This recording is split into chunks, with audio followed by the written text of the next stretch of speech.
have a lot of things here. One time I asked my daughter, when Steffi, my daughter, I think she was younger, and I think I asked her, her mom did, is, what do you miss by not living in Medford or in the city? And I think her response was, well, what do you do down there? You know, up here we have a lot of things to do, a lot of places to go, and a lot of experiences to experience. So anyway, my name is Ron Howard. I grew up in Sacramento.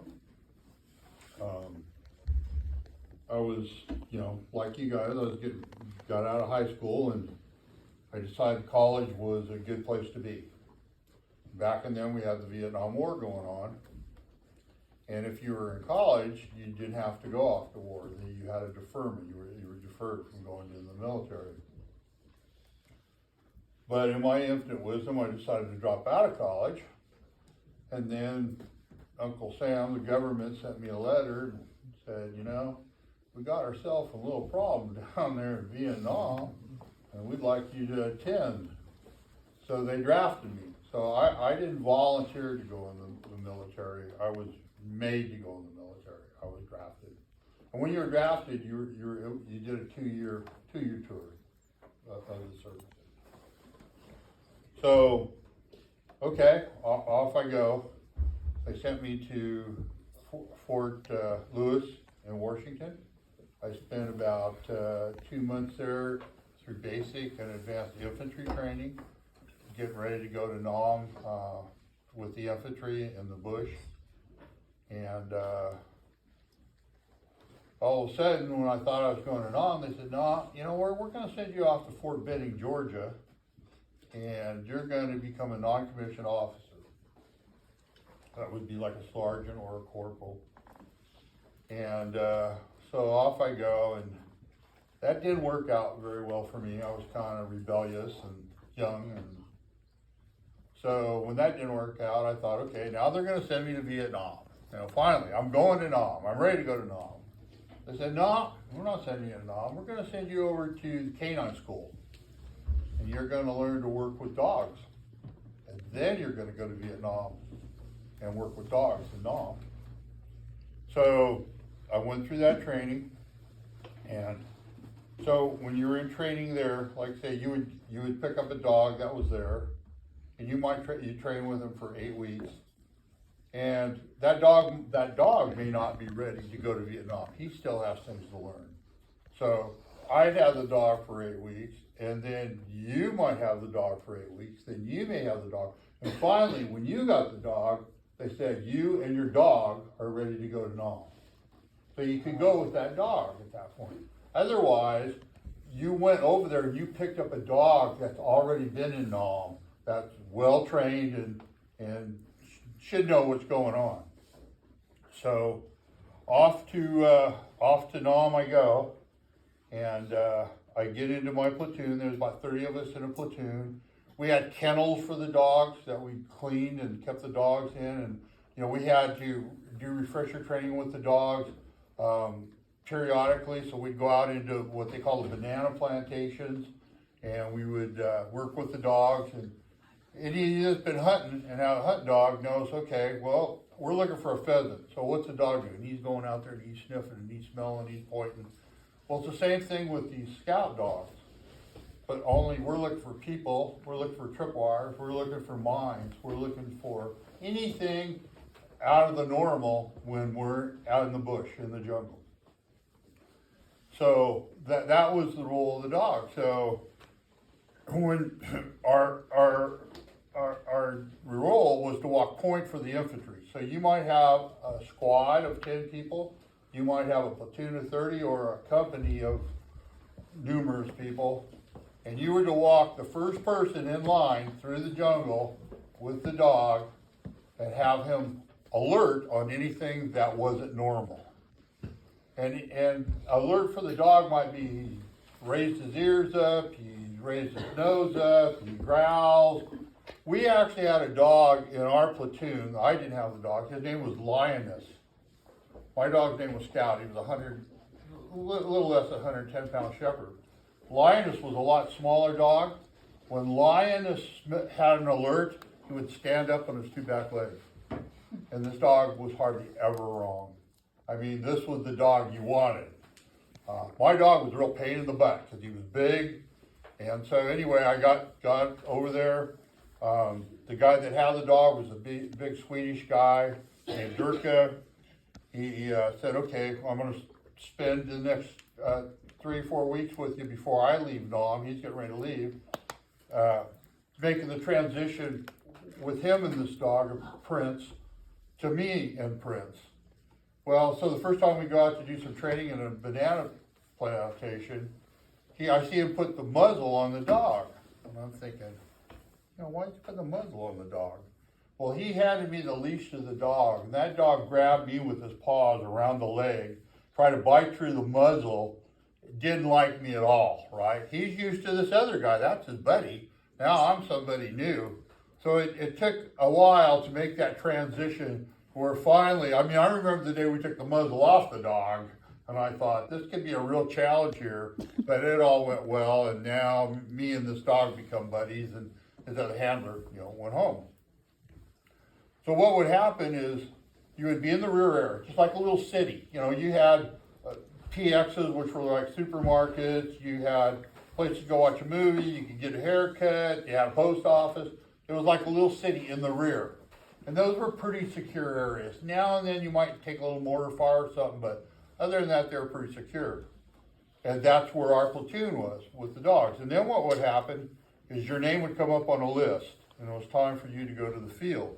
And you would go to a forward area. So it was a lot smaller. It wasn't like this nice little city you were pretty safe in down below. Now it's a little bit more, you're further out in the bush. You're getting ready now to go out in the field into the jungle and wait to be picked up by a platoon or a company or whatever. So when the time came, they said, okay, this is my first time out, right? I'm a rookie, I just come stateside. We went everywhere in helicopters. I was with the 1st Air Cav, so we flew everywhere. So we load up in a chopper, we're going out into an LZ, a landing zone, to do some patrols. And I'm sitting on the edge of the chopper, my dog's sitting there, and there's other guys in the chopper with us, and had my leash on the dog wrapped around my hand. Well, when you went out there, helicopters didn't land, they kind of hovered. You see it in the movies, and the guys are jumping out onto the ground. Well, unknowns to me, my dog was used to not being on the leash, and when he decided it was time to jump, that's when he went. Well, we were about 10 feet off the ground, and my dog decided, I'm getting out of this helicopter. Well, over I go, he pulls me out, I got the leash wrapped around my hand, I fall to the ground, my steel pot falls off, all these other guys are running for cover. I'm out in the middle of this open area thinking, I'm gonna die right here on my first mission because I need to get to cover quickly. Well, fortunately that did happen. I got myself together, we got the squad together, we did some patrols and had no activity at that time. So I went back we usually spend about 7 days out in the bush with the dogs, where the grunts would spend like 28 out of 30. We only spent 7 because the dogs needed to come back and rest and get retrained.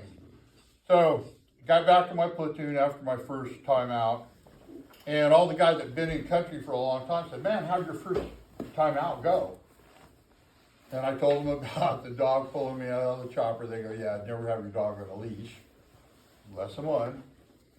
But they didn't teach you that stateside. And then I said, yeah, I went out and I walked point, and they said, whoa, what did you do? I said, I walked point like we were trained in the States. They go, do you want to get yourself killed? What the hell is wrong with you? You don't walk point. You put somebody else out there, you get about 3rd man back, you let your dog go, you watch your dog out in front, and if he alerts and stuff, then you deal with that. But he goes, don't be walking point. No. And sometimes you get a captain, he's got a couple bars, and you're a corporal saying, no, you're going to walk point, and you're telling this guy that's way your superior. No, I'm not. But that's how it was in Nam. And a lot of times, I'll tell you, you'd go out with a company, you'd have a captain or even a platoon, and a lot of times the platoon had lieutenants, and some of them were first lieutenants, green, right out of OCS stateside, and had no clue what was going on in the bush, but they're out there, right? And they'd be telling you to do things, and some sergeant that had been in the bush for a number of months, knew what was going on, would tell this lieutenant, no, we ain't doing that. No, that ain't happening. You know, here's what we're gonna do. So it's kind of interesting that sometimes some lower ranked people were kind of running the show that knew what was going on. So after that, you know, I did it a few more times in the bush, and finally my number came up again to go out, and we were setting up a fire base way out from all the big guns and stuff that could reach and support the infantry that was out there. So they needed some support closer to them. So we went out and set up a fire base with some other, what they call 105 guns, a lot smaller cannons, you might say, or whatever. 2 mortar platoons. You know, you set up a perimeter with wire and claymore mines and all this stuff to keep you safe.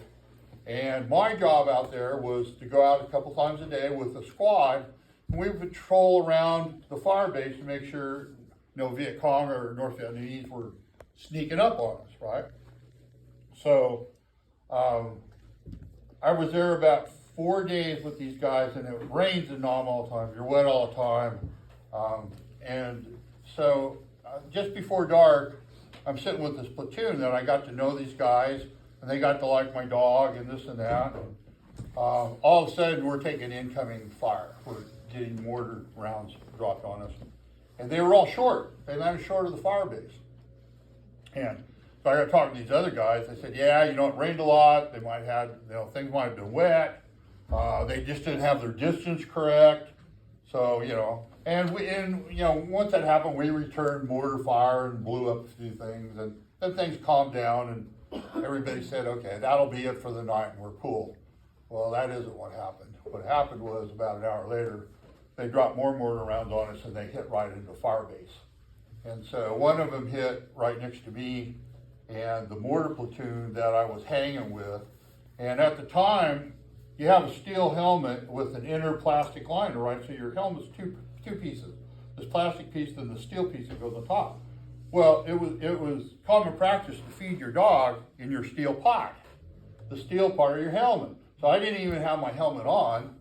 We get these mortar rounds. First thing that happens is I take a piece of shrapnel on the side of the head. My dog took a piece of shrapnel, and all 10 guys, and some of these guys were going home in a couple of weeks, all 10 guys in the mortar platoon got wounded. I mean, the round hit right next to us. And if it wouldn't been wet, if the ground had been wet and muddy, some of us may have not made it, but we were lucky. Well, at that point, you know, a lot's going on now. You know, our other mortar platoon is throwing out mortars. The 105 gunners are lowering their guns, and they're shooting these little things called plachette rounds out of a big shell that look like a little dart. Just a little, look like a dart that you would throw, but they're a little metal piece that with fins on it. They'd shoot them out over the ground because we were expecting a ground attack. Well, so they came around to me, the medic came around to me, bandaged me up, and worked on the other guys, and somebody else came by and said, hey, can you shoot? I go, can I shoot? Just leave me some ammo, man. Because I'll tell you, this is probably the most scariest I've ever been in my life, to be honest with you. And so I said, yeah, I can shoot, you know. So anyway, all this activity was going on, and the next thing you know, here comes these Cobra helicopters that were bad suckers back in that day, and they're just blowing up the jungle all around us. And they're trying to prevent this ground attack that we thought was going to happen. And so after that went on for a while, and you know, when you're stateside, they show you a little demonstration with one of them Cobras, and they shoot off a couple rounds and rockets, and you go, oh wow, that's cool. So you've seen them at night doing what they do. It was something else, something I'll never forget. And so ultimately, ground attack didn't happen. They decided, okay, it's time, safe enough to bring in the Hueys to bring us out, medevac people, the choppers, pick up the wounded. But what I remember, and I still actually have nightmares over this, is the medevac choppers were flying around, but they wouldn't land. And I'm thinking, what are they doing? Come on. They just wanted to make sure everything was safe before they land. Finally, they came down, they started loading us up, and they told me, we don't have room for your dog. Your dog's not going. Well, if my dog got left there, he had been done with. They would have had to put him down at some point because nobody would be able to deal with him. And I said, no, the dog's getting in the chopper. And they said, no. And these 10 guys that were wounded from the mortar platoon that I made buddies with, and they've been petting my dog and playing with him for 4 days, said, the dog's getting in the chopper. We're not leaving here without this dog. So I was real thankful for those guys. They loaded up my dog, flew us back to a rear area where the vet picked up the dog. We all went to the hospital. They did what they needed to do. They decided in my case that it was better to leave the shrapnel embedded in the side of my head than try to take it out at the time. So, and they said, you'll be fine. After I had a concussion for a while, but they said, that'll pass. So for a time I couldn't speak right or have balance or those things. But eventually I recovered from that, and they said, you know what? You can actually go back to the field. Well, I didn't want to go back to the field. Think about this, man. You're 20 years old. You just went through this experience. It was as scary as you have ever experienced. And now they're saying, you can go back to the field. And I'm saying, I don't think so. And luckily, we had a company clerk that he did the typing and did paperwork and picked up the mail each day in this little city area that we had in the rear. He was going home. So they came to me and said, hey, can you type? And I'm thinking, they're going to offer me this clerk's job and get me out of the field. I said, can I type? I can burn that typewriter up. Yeah, but I was a one finger typer, right? Boop, boop, boop. Anyway, they gave me that job. They took away my M16, gave me a 45 that I exported around forever on my hip. Gave me a Jeep to run around the rear area. And I spent the last part of my time in Nam as a company clerk. And during the day, nobody came and picked up my dog after he got well, after they healed the dog up, because he was just too big and too hard to handle in the field. And they decided, you know what, we're not going to send the dog back to the field either. So during the day, my dog would lay under my desk as I was doing my paperwork and stuff, and it was kind of cool. You had a buddy, and it was kind of cool. So then, eventually, President Nixon decided we're going to withdraw troops from Vietnam. We're going to get people out of there. And at first, I was not on the list to leave. I had 89 days left in country.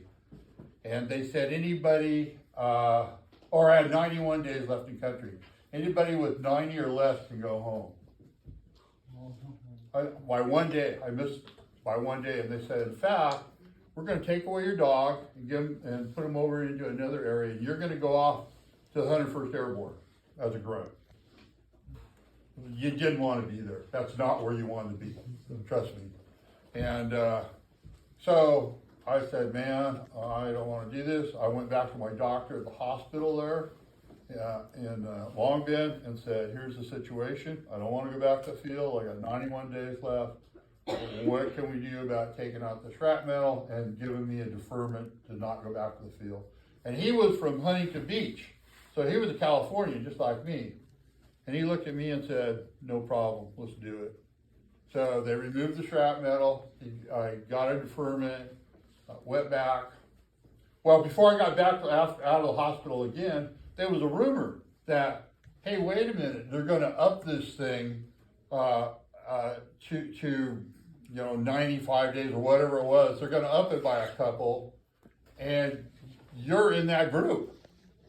You might be able to go home. And I'm saying, are you kidding me? So I had some friends because I was a company clerk in Benoit, the company clerk in Long Bend, which was a huge area, like city, came to me and said, hey, there's a rumor that you and about 6 of the other people in their platoon, instead of going off the 101st, are gonna be able to go home. Or you gotta be kidding me. A couple days later, he comes back and goes, I have all your orders on my desk here, leaving Nam.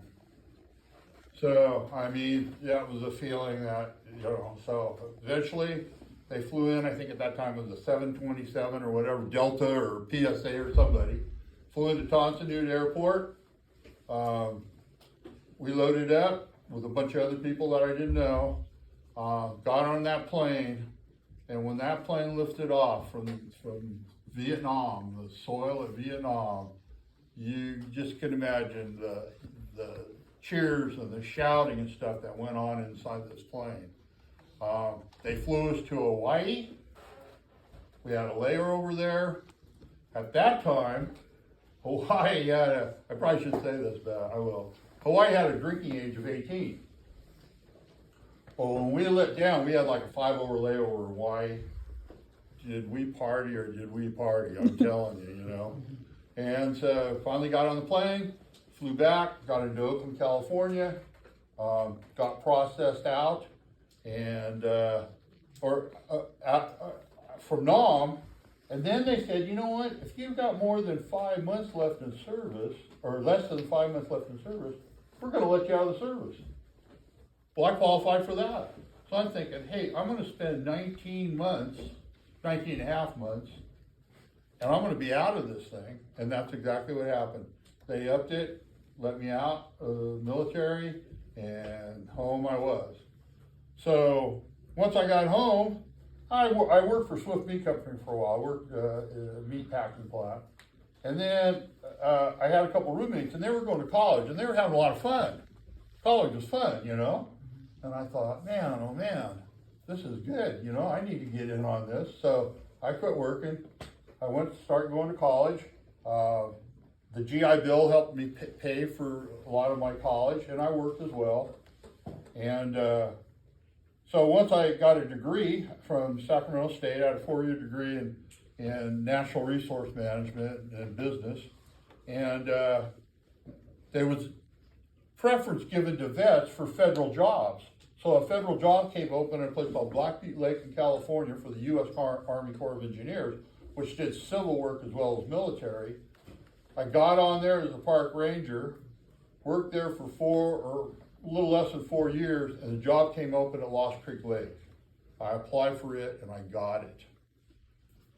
So I got the job at Lost Creek Lake, and I spent 25 years working at the dam, doing wildlife management, law enforcement, writing contracts for the Corps of Engineers down here at Lost Creek Lake.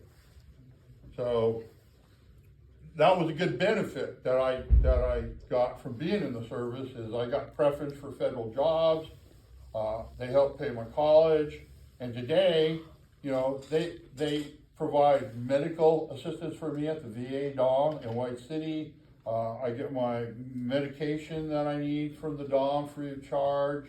And in my case, I get some disability from what they call post-traumatic stress disorder. So that was, you know, my career in the service. It didn't last a long time, which was fine with me. And that's the story. Good story.